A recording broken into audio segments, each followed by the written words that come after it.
Thank you, Jamie. Beautiful song. Welcome to this place of peace, justice, and hope.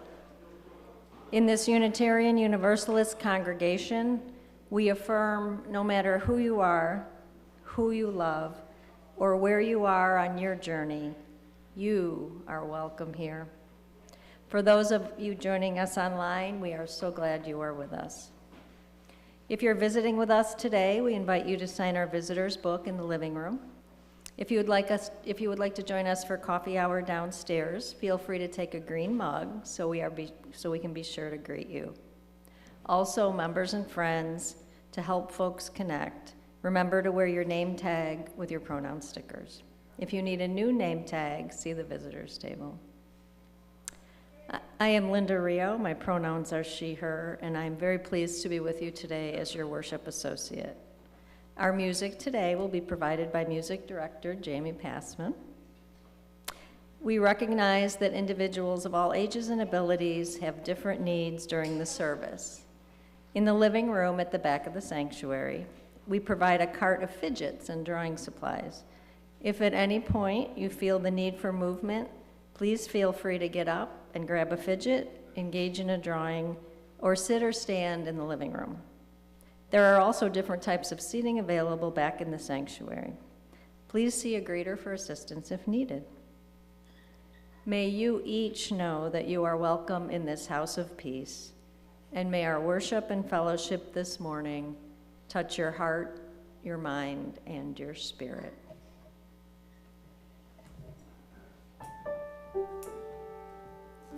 Thank you, Linda.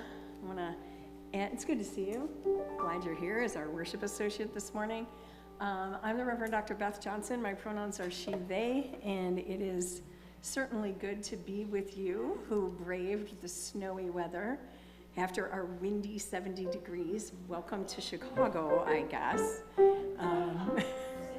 Right?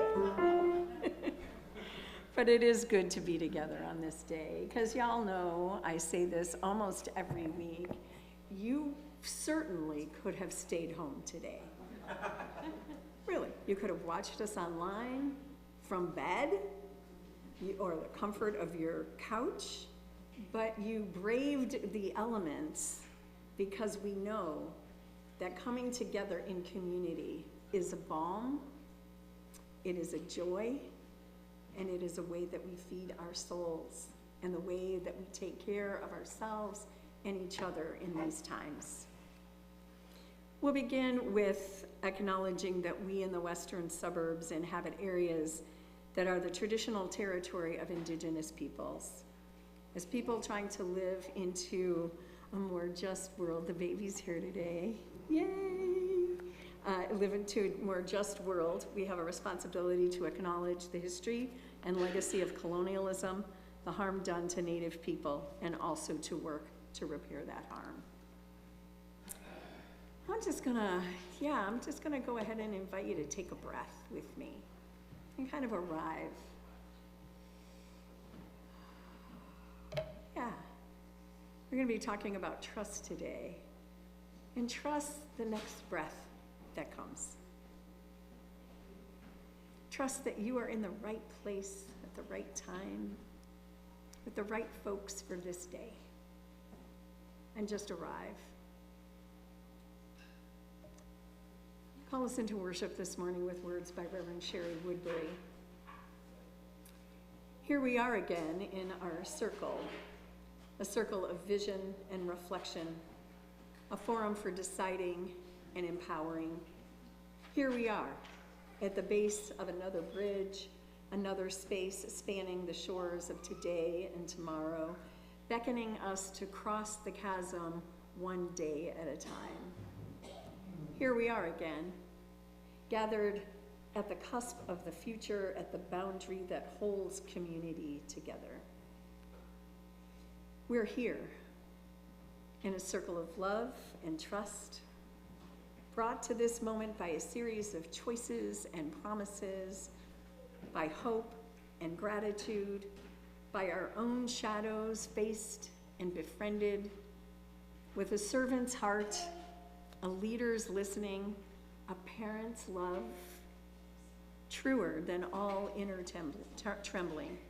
Let us model the health we seek for all and lean into community. Somewhere out there, all we dream is possible. Somewhere out there, all we dream is possible. Somewhere out there, all we dream is possible. Somewhere in here, we're sowing the seeds. Somewhere in here, we are sowing the seeds. It is good to be together. Song we're about to sing, number 131, Love Will Guide Us, because y'all, I don't know what else will, but love will guide us. The tune of this song is named Olympia, and it's after Olympia Brown, who was the first woman to be fully ordained in America in the Universalist Church of America. So I invite you to rise, y'all, in body or spirit, and let us sing. Let us imagine that love will guide us.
We light our chalice with words by Katie Kendarian Morris.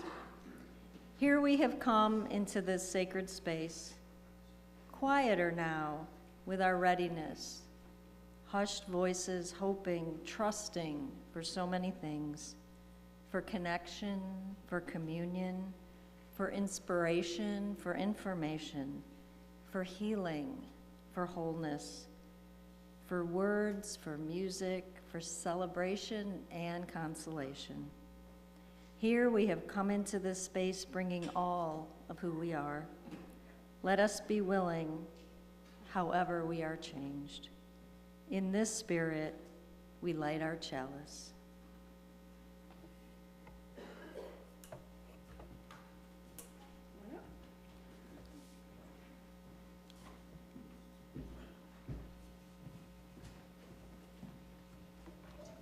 Good morning. I'm Pam Fodor, the Director of Programs here at the church. And the story I'm going to share with you today is called Holy High. And it's a book about the Hindu festival of Holi, which just happened on Friday.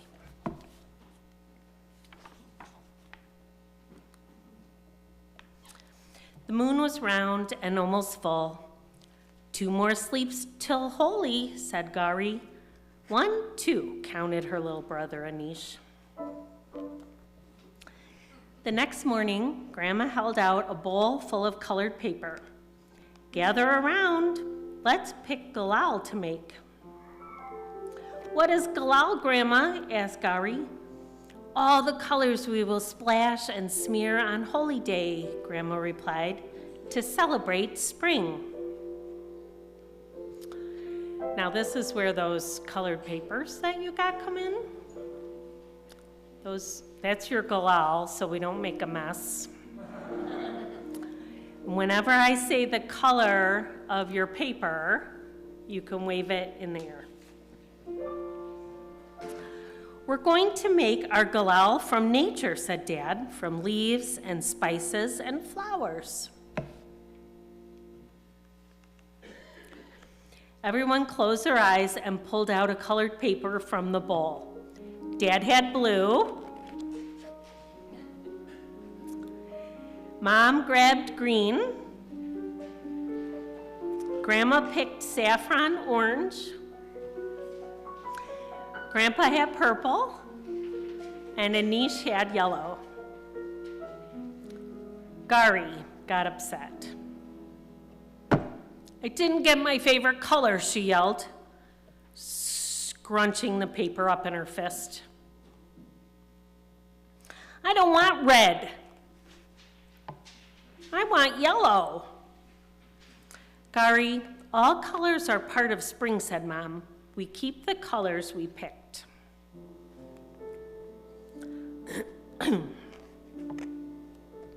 Everyone got busy making their galal, except Gary. Dad boiled cabbage leaves to make blue. Want to give me a hand, he asked. Gary shook her head. No, she shouted. Mom spread mint and spinach leaves on the floor to dry. I'll grind them up to make green, she said. Would you like to help? But Gary didn't help her mom either. Yellow, shouted Anish, with turmeric, look. Grandma rubbed sandalwood on a stone to get saffron orange. It smelled nice, she said. Grandpa crushed beetroot into a bucket of water. This will make a nice purple, he said. But Gary didn't join in. That night, Dad started a bonfire. Grandpa told them one of the legends of Holi. Holika was an evil demoness, but her nephew, Prahlada, wasn't evil. He loved everyone and didn't want to harm anyone. This angered Holika, and she decided to teach Prahlada a lesson.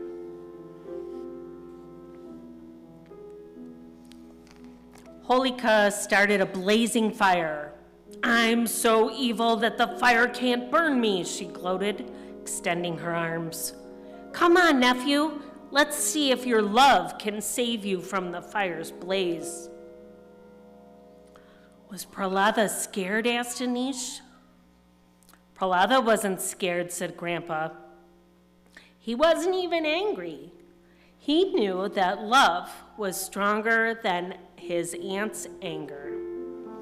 Prahlada boldly stepped into the fire with Holika. Oh no. Don't worry, said Grandpa.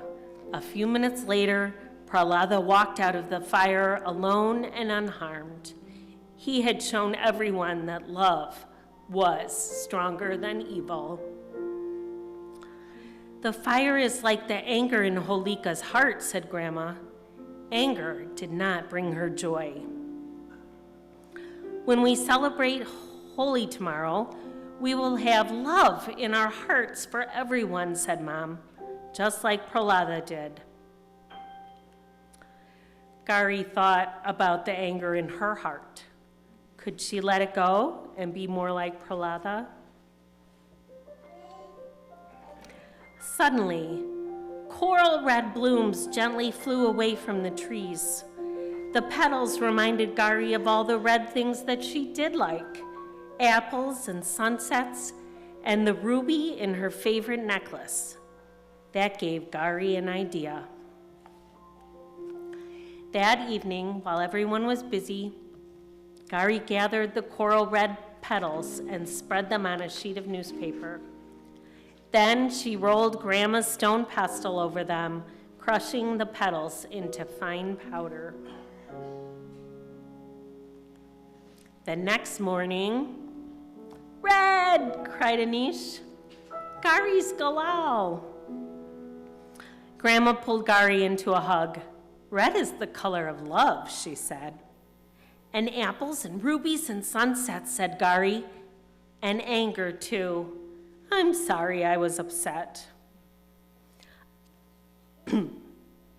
"I forgive your anger with my calming orange saffron," said Grandma, spreading sandalwood paste on Gari's cheeks. Excuse me. In the garden, they sprayed and splashed colors at one another. Yellow, orange, blue, purple, green, and red. They all drank cold Van Dye to quench their thirsts. And when it was time for lunch, a feast was spread on the table.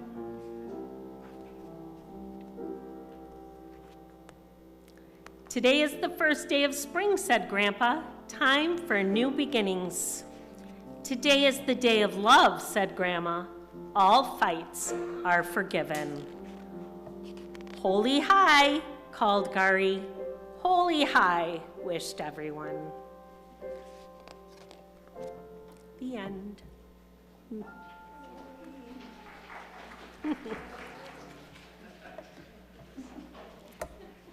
Thank you. Now join us in singing our kids to their RE classes.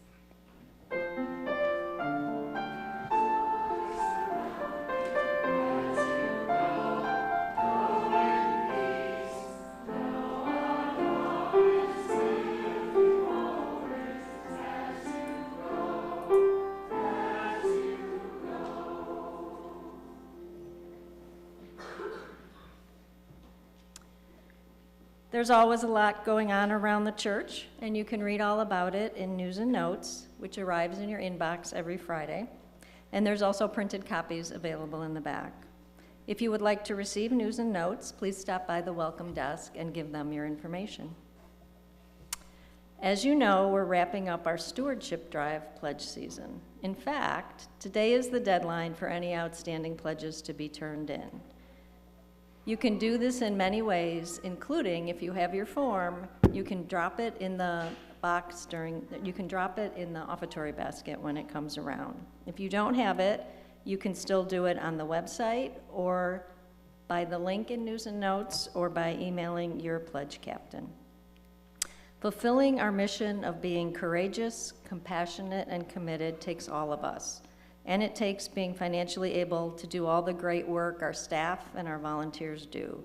So please get those pledges in so the board and staff can plan for our amazing 2025-26 church year. If you have any questions, you can reach out to Chris Haney or to your pledge captain.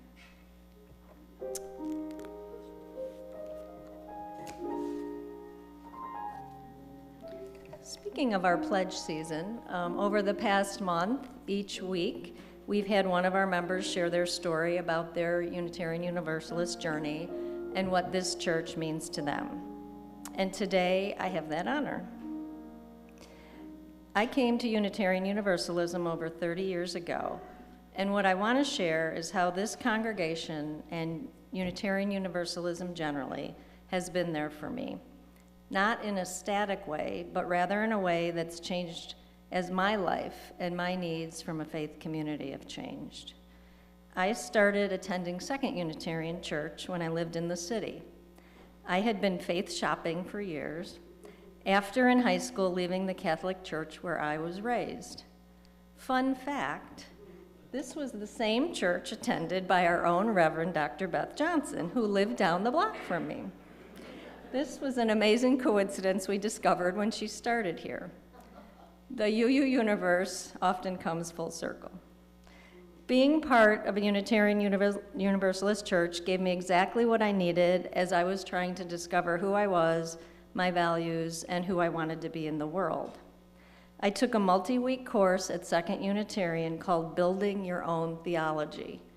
I was at first struck by even the title of that, Building Your Own Theology, as opposed to having it dictated to me. During this course, we all wrote a personal creed, and mine included a statement that my purpose in life was to assist other people in doing something that they could not, in that moment, do on their own. It was a huge step in having that be the divining rod of my life, and that has continued to this day. I came to the Unitarian Church of Hinsdale about 25 years ago when I had 2 small children and I was working full-time. At that time, I was discovering who I wanted to be as a parent. So my early years here at UCH were focused on volunteering in the RE program and the amazing things it brought to the lives of my 3 children. From a young age through the time my kids were in the high school youth group, it helped me parent from a place of honesty and compassion, and it helped me share important values with my kids. Being here not only helped me be a better parent, it gave my 3 children a place to be themselves and to find themselves when the other places in the outside world were not providing that. UCH continued to be there through my many life transitions and big events, both the happy ones and the difficult ones.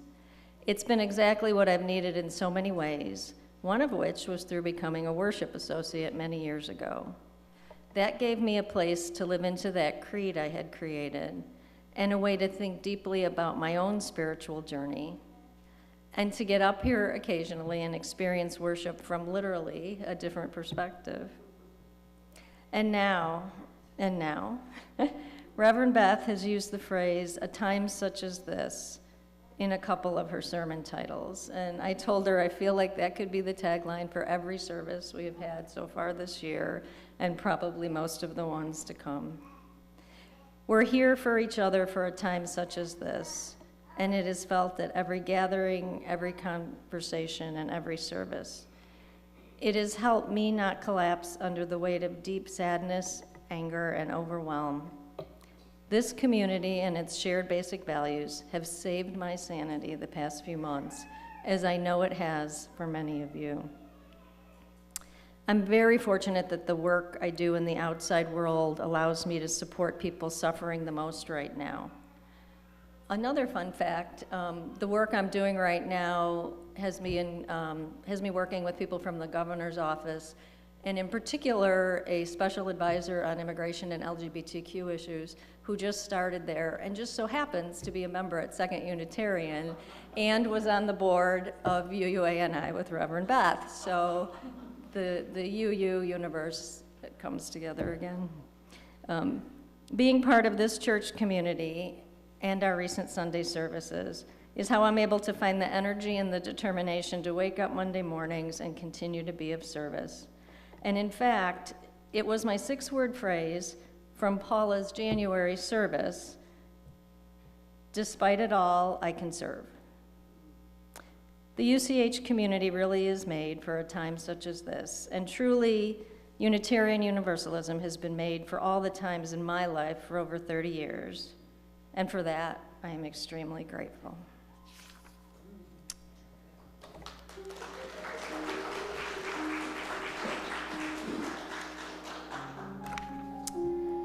As we enter into the time of our service where we share our resources with this church community, I encourage you to think about all the ways in which the Unitarian Church of Hinsdale has been there for you through all your life stages. Whether you've been here for decades or recently joined, or have recently started coming on Sundays, this church is here as your guiding beacon for living out your values and supporting you through all of your life's journeys. Our financial contributions to this congregation allow it to continue to be there for you, and so we support it as it supports us. Now let there be an offering to sustain and grow the life and mission of this congregation. Please join us in our offertory words. This church is made up of all of us. It is what we learn together, the work we do together, the fun we have together. It is what we share with one another, with the people around us, and with all the world. Your contributions are greatly appreciated.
Jamie, I don't think you could see this, and Julia, I hope you don't mind, but as you finished, Julie was like, and that's exactly, and that's exactly how I felt, just this sense of, because we do need these moments in our lives, don't we? Moments of beauty, moments where our souls can soar, moments of community and care. And this is a time in our service where we take another pause, another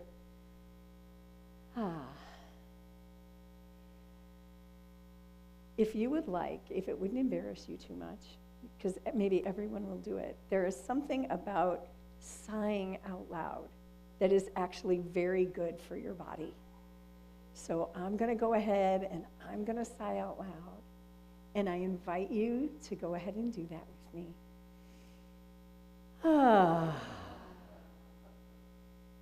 It's helpful to do it more than once.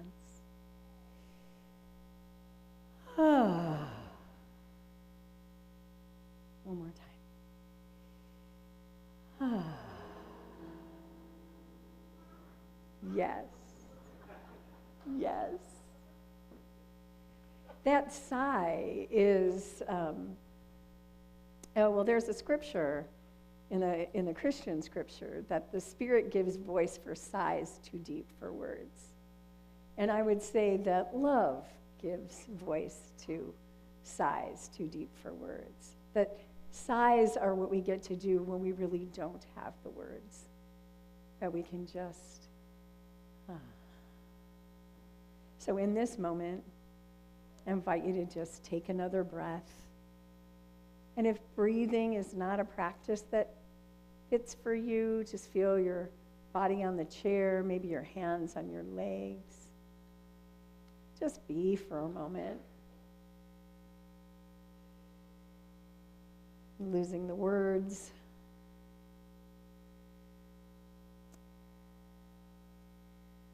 Maybe losing thoughts or simply watching them go by. Yes. Hearing your breath, your neighbor's breath, the baby's beautiful voice. And just be.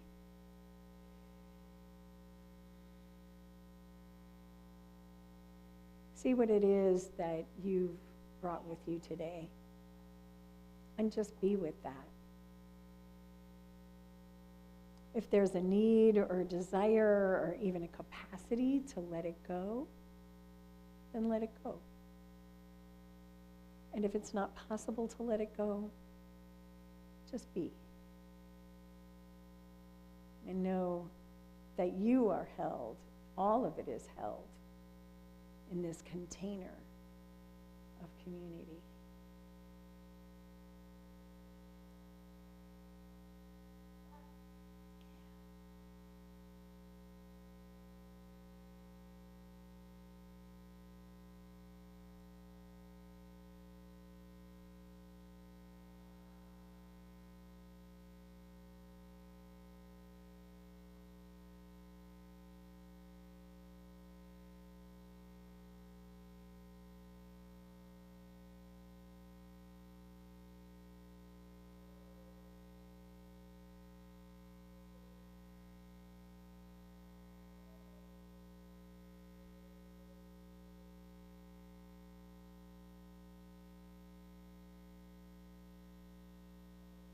Heard the voice of hope in the voice of that child. So our service is ended. This is what I believe, beloveds, though, because you know we're going to do more.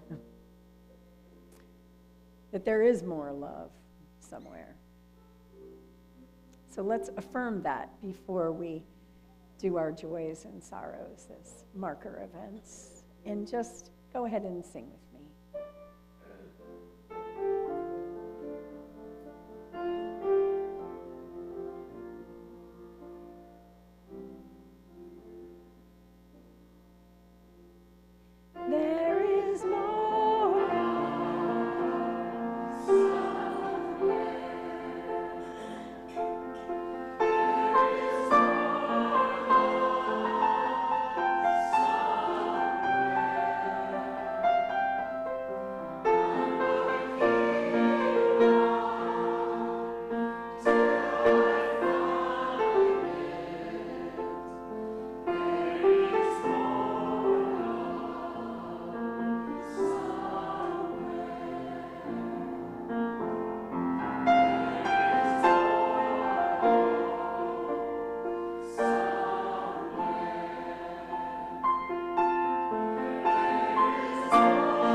Beloveds, sometimes things go by very quickly.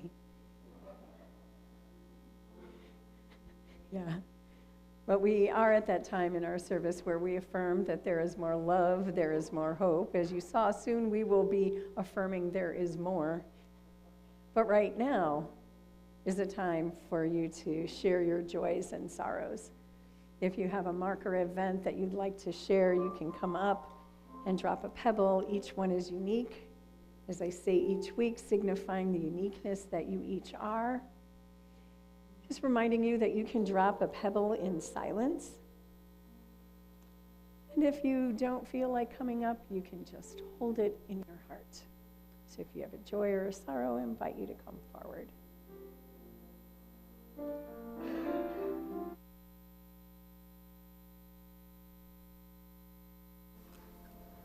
Hi, I'm Carol. This pebble is for my Uncle Wes, who is having a time of it. His bladder cancer came back, he fell and knocked his head around, and he just had a pacemaker installed. So keep him in your hearts.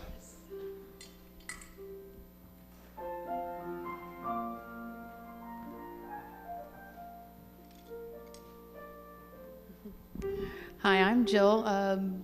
Over a month ago, I was up here dropping a pebble for my good friend Jessica, who her ex-husband, who's her best friend, went missing. And just recently, they found his body in the Rio Grande River. So, yeah. So it's a joy and sorrow. Another one for her. So she's got answers, and they can now move forward. I know. It's heartbreaking.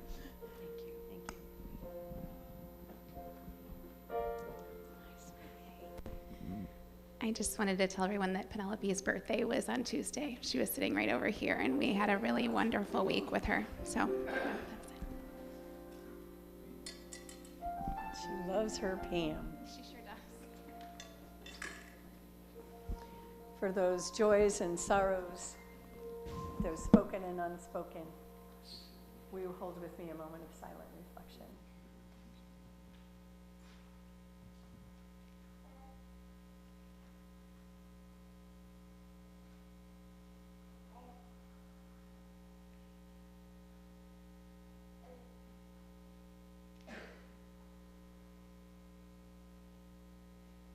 Spirit of life, Spirit of love, Holy One moving in, through, and among us, we pause in this moment, holding all that we've heard and holding all that is still held in each one's hearts. As we move through this time, as we move through a time of joys amid sorrows, hope amidst loss, seeming contradictions that we hold in our hearts and in our world, we pause, knowing that together we are more than we would ever be alone. Beloved, as we move through this time, I will remind you today and always that you are held in love and mystery deeper than you can know. Let us affirm that there is more peace somewhere. And will you sing with me?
Our reading is Beyond Sight by Rosemary Watala Tromer.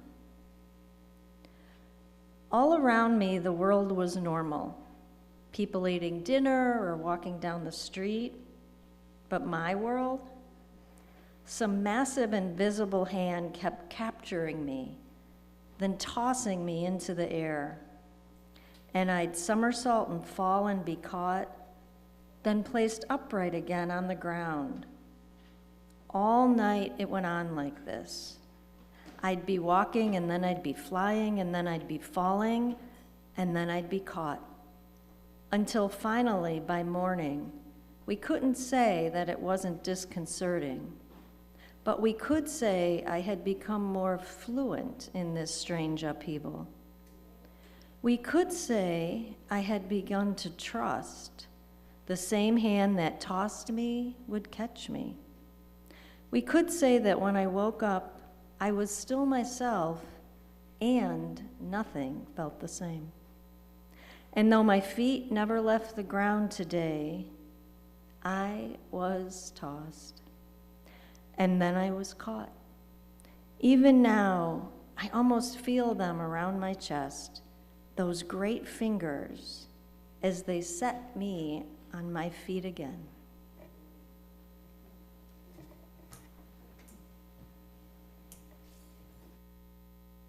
Thank you, Linda.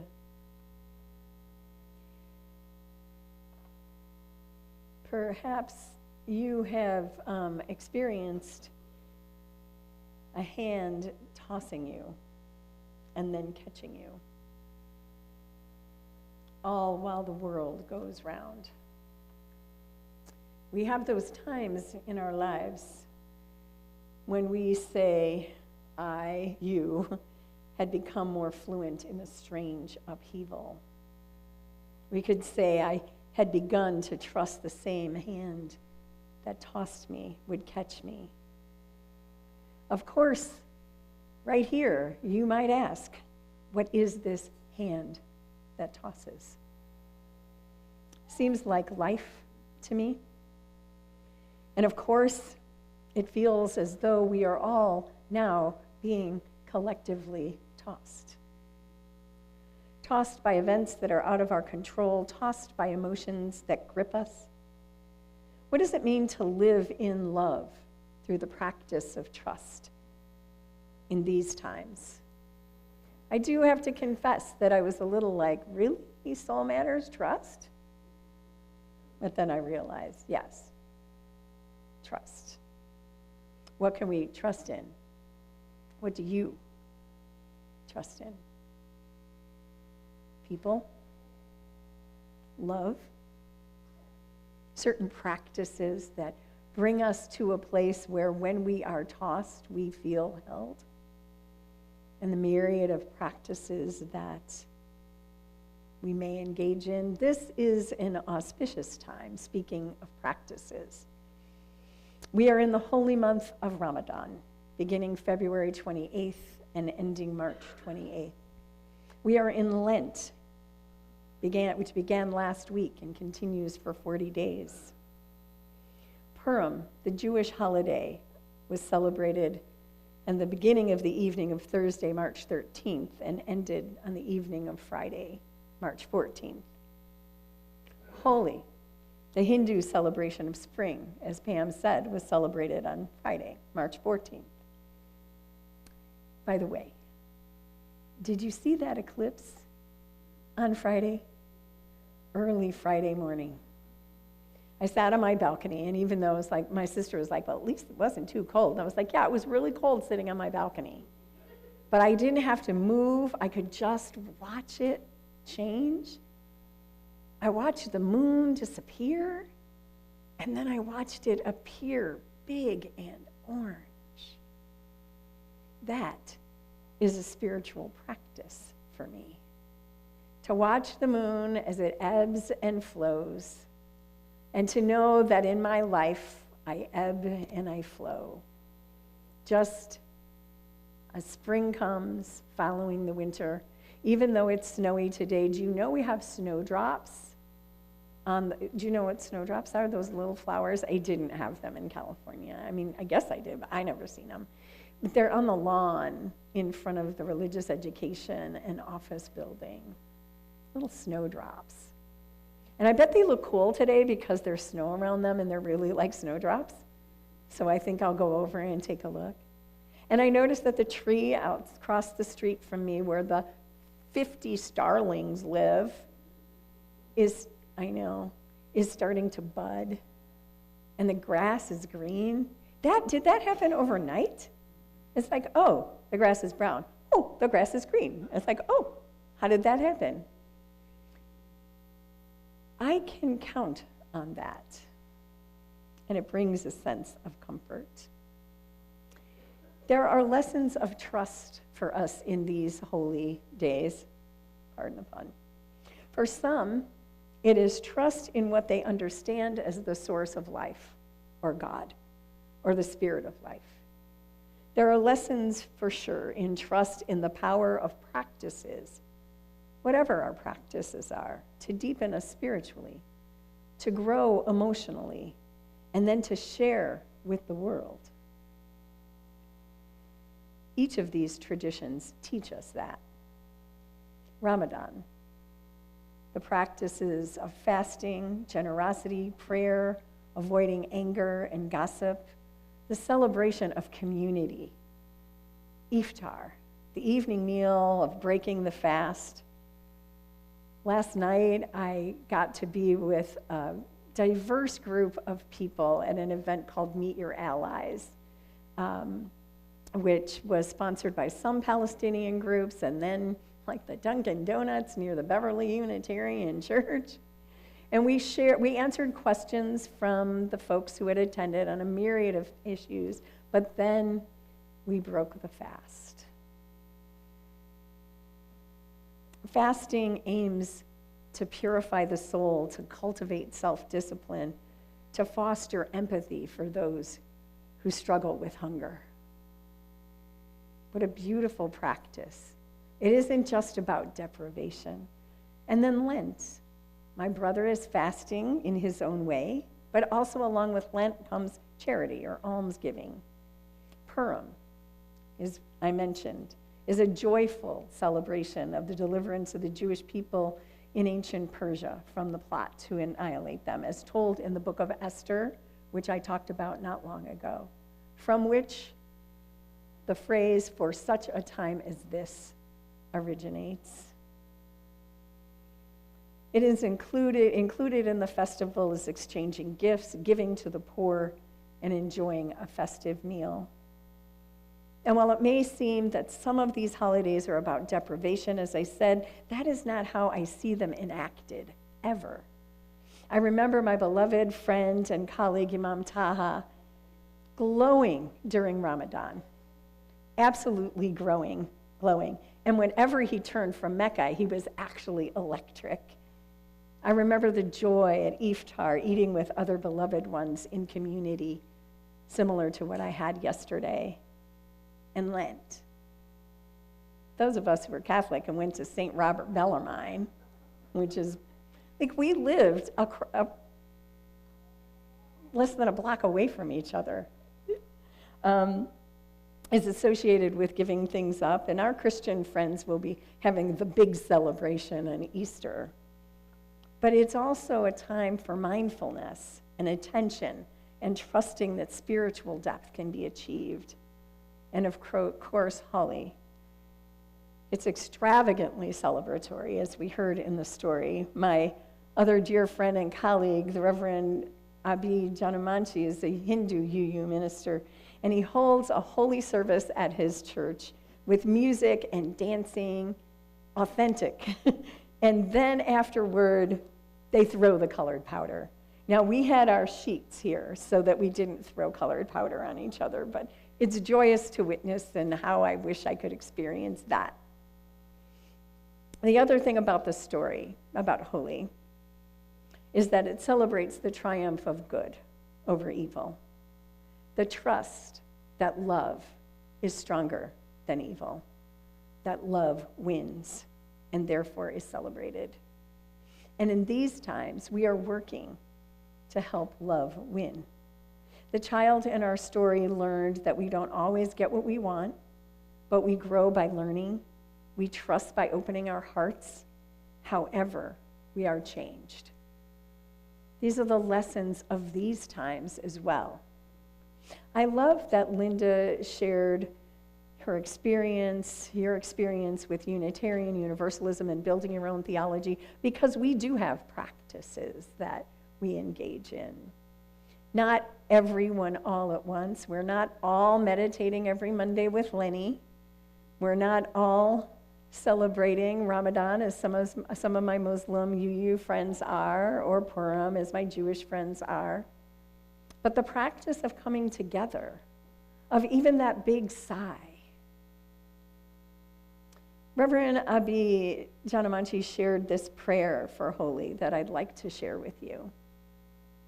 Nameless one of many names and beyond all naming, on this day of color and joy, we come before you with hearts open to the lessons of love, the call of justice, and the promise of renewal.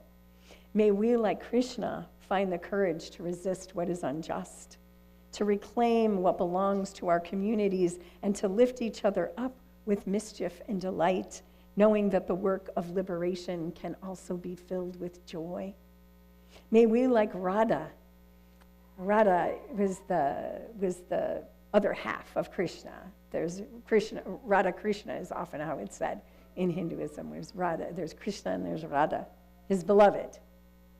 May we, like Radha, trust in a love that sees us as we are, not diminished by doubt nor afraid of imperfection, but radiant in our full humanity.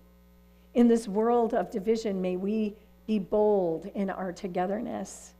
In the season of transformation, may we make space for new beginnings. And in the face of all that seeks to dim our light, may we throw color, raise our voices, and dance forward in hope. What a beautiful affirmation. May we be and do all those things. There is something in these holy days that reminds me to trust life and to trust love. As improbable and seemingly impossible as that may be, can we trust that love will save us from the fire? When it seems like we are living in a dumpster fire, it could almost seem like an affront, but every act of kindness, every act of resistance, every act of courage, compassion, and commitment is really beloved, and it's an affirmation of trust.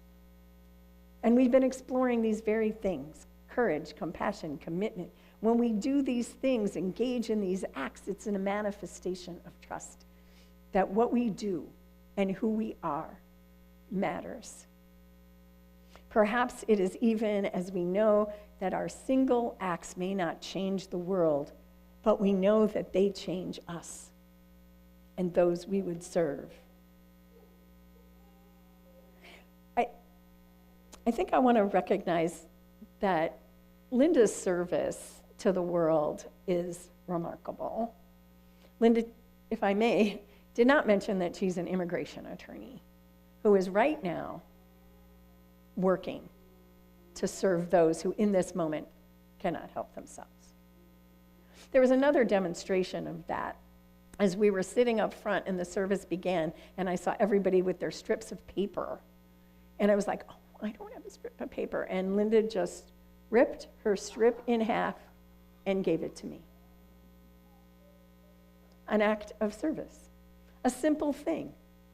I'll rip my colorful piece of paper in half, and I will share it with you.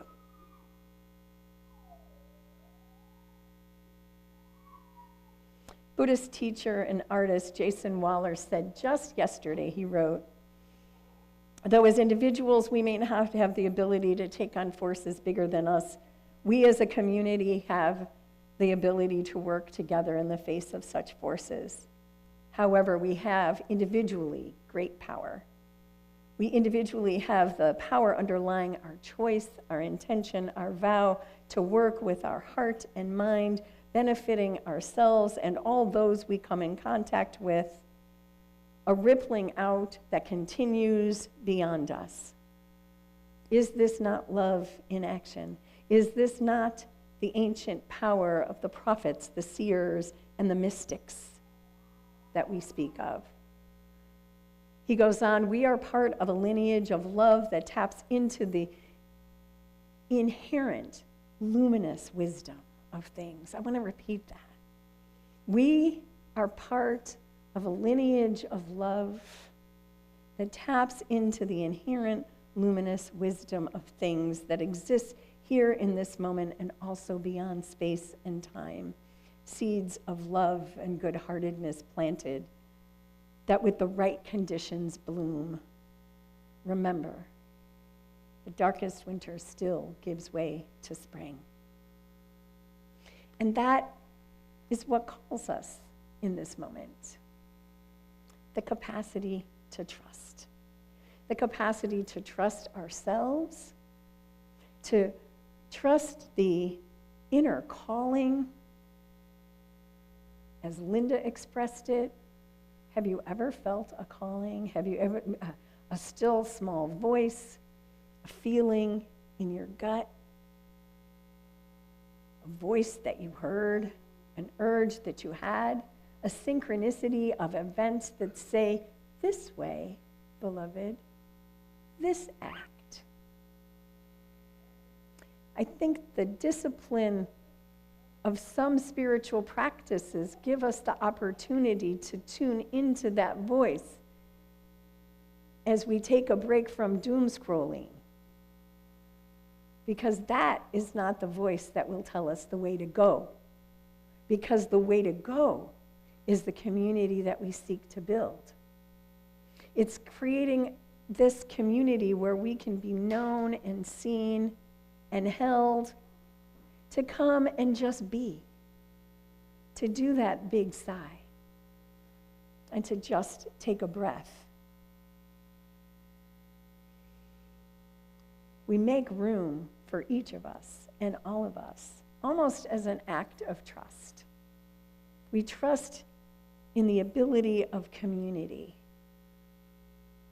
to not only give us what we need, but to also call us forth and to give us the opportunity to live into the possibility of the world that we seek to create. I know you. After 2 years, I feel like I know you, even though sometimes I forget things.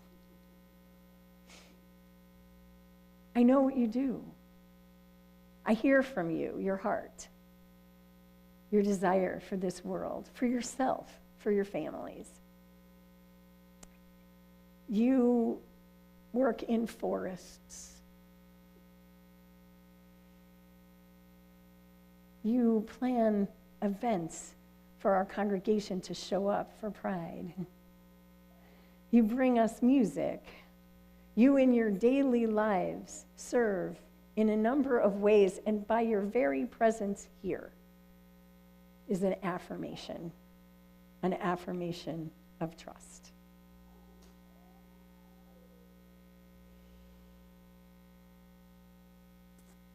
We trust in community, we trust in love, and we trust in the capacity for our love to change the world. Because we know in this world of division that we are called to be bold in our togetherness. Beloved, as we move from this place into our snowy day, carry with you that affirmation that you are held in love and mystery. And I think I've told you before, I come up here and I say a lot of words, and I actually do value a lot of silence. You might not believe that. But I truly only know that one thing, that we're held in love and mystery. And out of that, for me, comes the capacity, the ability, the desire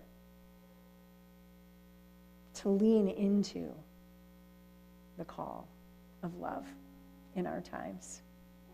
I invite you to join me in our chalice extinguishing words. Although we extinguish this flame, in the light of its truth, the warmth of our community, the fire of our commitment, these we carry in our hearts and share with all the world. In this world of division, may we be bold in our togetherness. In the season of transformation, may we make space for new beginnings. In the face of all that seeks to dim our light, may we throw color, raise our voices, and dance toward hope. Because, beloveds, this is what we know. Life calls us on. I invite you to rise in body or spirit and sing with me.